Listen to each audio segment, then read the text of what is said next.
जो है मुस्लिम्स का, वो एक सीरियस ड्रॉबैक था अल्बुकर्क की पॉलिसी का। इसमें काफ़ी ज़्यादा उनका कड़वा मतलब बेकार और काफ़ी हार्श तरीके से उनको प्रोसिक्यूट किया गया। तो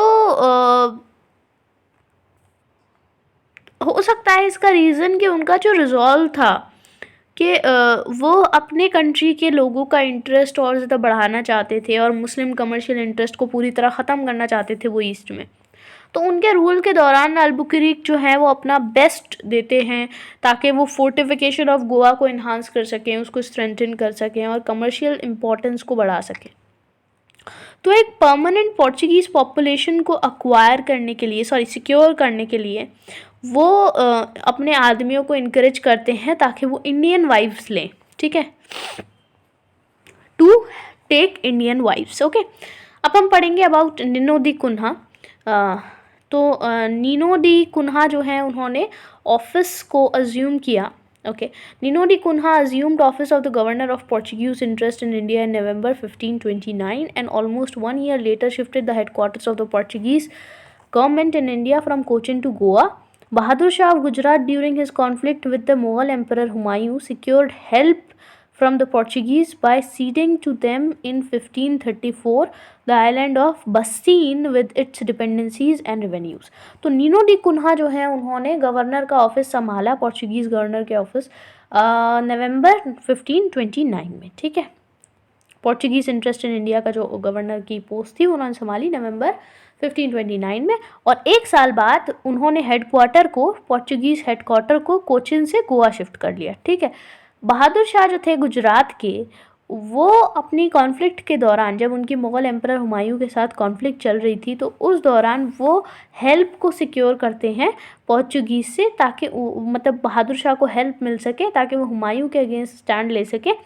और वो 1534 में जो उनका आइलैंड ऑफ बसीन है उसकी डिपेंडेंसीज और उसके रेवेन्यू के साथ वो किसे दे देते हैं, पोर्चुगीज़ को दे देते हैं। यानी बहादुर शाह जो हैं, बहादुर शाह ऑफ गुजरात, वो आइलैंड ऑफ बसीन किसको दे रहे हैं, पोर्चुगीज़ को दे रहे हैं ताकि उनको हेल्प मिल सके against to sort out the conflict with the Mughal emperor Humayun, ठीक है।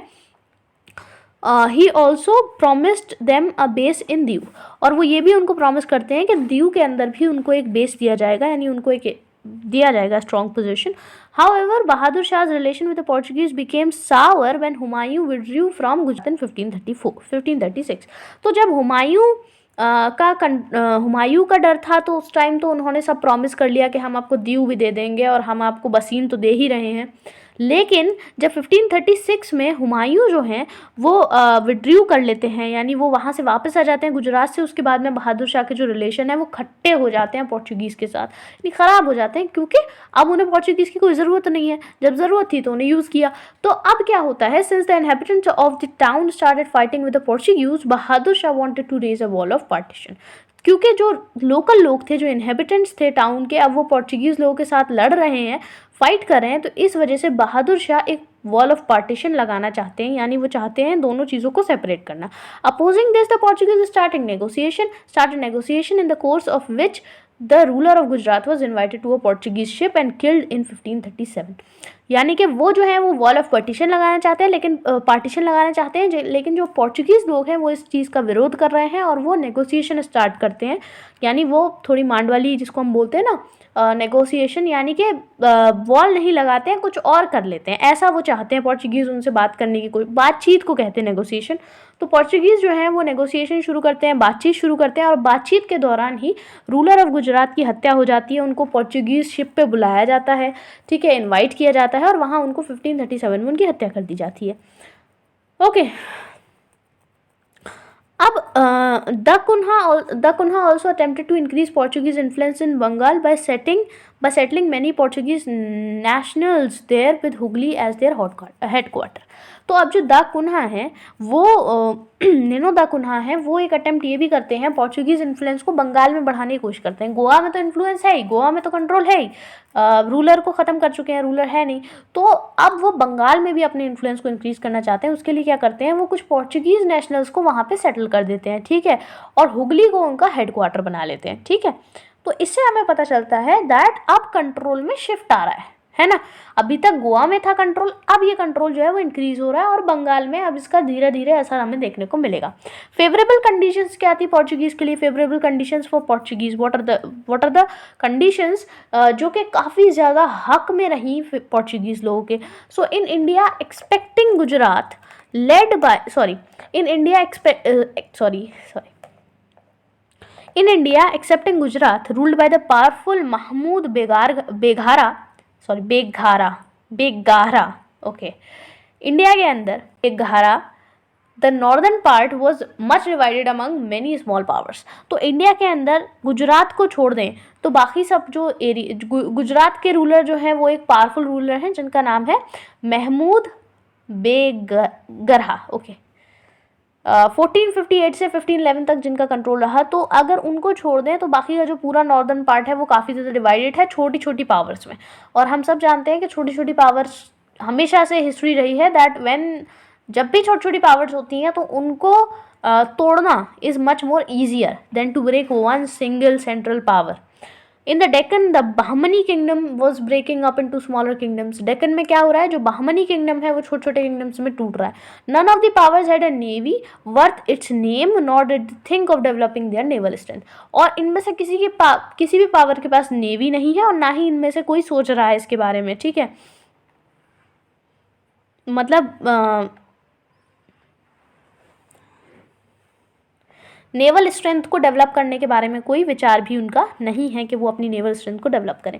In the far east the imperial decree of Chinese emperor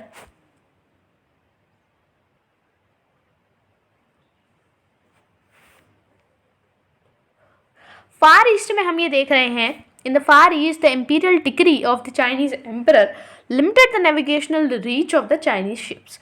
तो अगर हम बहुत ईस्टर्न रीजन में जाकर के देखते हैं तो हमें पता चलता है कि जो इंपीरियल डिग्री है, जो जो कंट्रोल है चाइनीज़ एम्परर का, उसने नेविगेशनल रीच को, जो चाइनीज़ शिप्स की जो नेविगेशनल रीच है उनको क्या कर दिया है, लिमिटेड कर दिया है। As regards the Arab merchants and ship owners who until then dominated the Indian Ocean trade, they had nothing to match the organization and unity of the Portuguese. Moreover, the Portuguese had cannons placed on their ships. ठीक है, तो अच्छा अब देखें तो जो Arab merchants हैं और जो शिप ओनर्स हैं जो कि अभी भी इंडियन ओशन ट्रेड को डोमिनेट कर रहे हैं, उनके पास कुछ भी नहीं है उस लेवल का जिस लेवल का पोर्चुगीज़ के पास है। ठीक है, उनके पास ना तो ऑर्गेनाइजेशन है ना यूनिटी है। जो पोर्चुगीज़ के पास जो ऑर्गेनाइजेशन और यूनिटी का कॉम्बो है वो नहीं है उनके पास। और ज़्यादातर जो पोर्चुगीज़ हैं उनके पास कैनन्स हैं जो कि उन्होंने अपने शिप्स पे लगवा दिए हैं। ठीक है, आगे बढ़ते हैं, पोर्चुगीज़ स्टेट के बारे में थोड़ा सा जानते हैं। The general tendency is to underestimate the Portuguese hold in India. Generally हम ये टेंडेंसी रखते हैं कि हम जब भी बात करते हैं हमारे कॉलोनियल पीरियड की तो हम पोर्चुगीज़ का जो होल्ड है इंडिया में उसको हम भूल जाते हैं, उसको हम अंडर एस्टिमेट कर देते हैं, उसको हम कंसिडर ही नहीं करते। However the Estado Portuguese the India state of the Portuguese India was in fact a larger element in Indian history than it is given credit for. यानी कि अगर हम असलियत की तरफ जाएं तो जो एस्टाडो पोर्चुगीज़ द इंडिया है यानी state of the Portuguese India है वो एक बहुत बड़ा एलिमेंट है इंडियन हिस्ट्री का, और लेकिन उसको उतना क्रेडिट नहीं दिया जाता, उसको उतना महत्व नहीं दिया जाता, लेकिन वो इम्पॉर्टेंट है काफ़ी ज़्यादा इंडियन हिस्ट्री का, काफ़ी लार्जर पार्ट है, लार्जर एलिमेंट है। Many of the coastal parts of India had come under Portuguese power with in 50 years of Vasco da गामा's arrival. ठीक है, तो वास्को ड गामा के अराइवल के 50 साल के अंदर अंदर इंडिया के बहुत सारे कोस्टल पार्ट्स जो हैं वो किसके पास है, पोर्चुगीज़ पावर के पास है। ठीक है, और the Portuguese had occupied some 60 miles of coast around Goa. Goa के अराउंड 60 माइल तक का जो कोस्ट है, जो तटीय इलाका है, वो किसके पास है, पोर्चुगीज़ कंट्रोल में है, पोर्चुगीज़ के पास है। On the west coast from Mumbai to Daman and Diu to the approaches to Gujarat they controlled a narrow tract with 4 important ports and hundreds of towns and villages. यानी कि अगर हम देखें तो वेस्ट कोस्ट पे मुंबई से लेकर दमन तक, दीव तक और गुजरात के जो अप्रोचेस हैं वहाँ तक उनके पास एक नैरो ट्रैक्ट है, एक पतला ट्रैक्ट है, लेकिन इस नैरो ट्रैक्ट के अंदर 4 महत्वपूर्ण पोर्ट्स आते हैं और हज़ारियों तो नहीं, 100 टाउन्स एंड विलेजेस आते हैं। तो कहने का मतलब ये है कि जो एरिया वो कंट्रोल कर रहे हैं वो इकोनॉमिकली बहुत महत्वपूर्ण एरिया है। ठीक है, in the south they had under them a chain of seaports, fortresses and trading posts like Mangalore, Kannur, Cochin, Calicut. ठीक है, तो नॉर्थ में आपने देखा, वेस्ट में आपने देखा, अब आप देखो साउथ में। ठीक है, नॉर्थ में देखा नहीं देखा, नॉर्थ में कुछ था भी या नहीं, नॉर्थ में कुछ था ही नहीं, है ना। वेस्ट का हमने देखा। साउथ में क्या है उनके पास, क्या है उनके पास, कंट्रोल है चेन ऑफ सी पोर्ट्स का, यानी सी पोर्ट फोर्ट्रेसेस उनके पास काफ़ी सारे हैं, काफ़ी सारे ऐसे सी पोर्ट्स हैं जो कि काफ़ी इंपॉर्टेंट है और उनकी चेन है, ट्रेडिंग पोस्ट है, जैसे कि मैंगलोर, कैननूर, कोचिन, कैलिकट, बहुत इंपॉर्टेंट ट्रेडिंग पोर्ट्स हैं और ये सब किसके कंट्रोल में है, पोर्चुगीज के कंट्रोल में। एंड दो their power in Malabar was not consolidated, it was enough to ensure influence or control over the local ruler who held the spice growing land। Malabar में इनकी पावर कंसोलिडेटेड नहीं है, मालाबार में ये इतने स्ट्रांग नहीं है, लेकिन फिर भी इनके पास इतनी पावर है कि ये लोकल रूलर को कंट्रोल कर सके और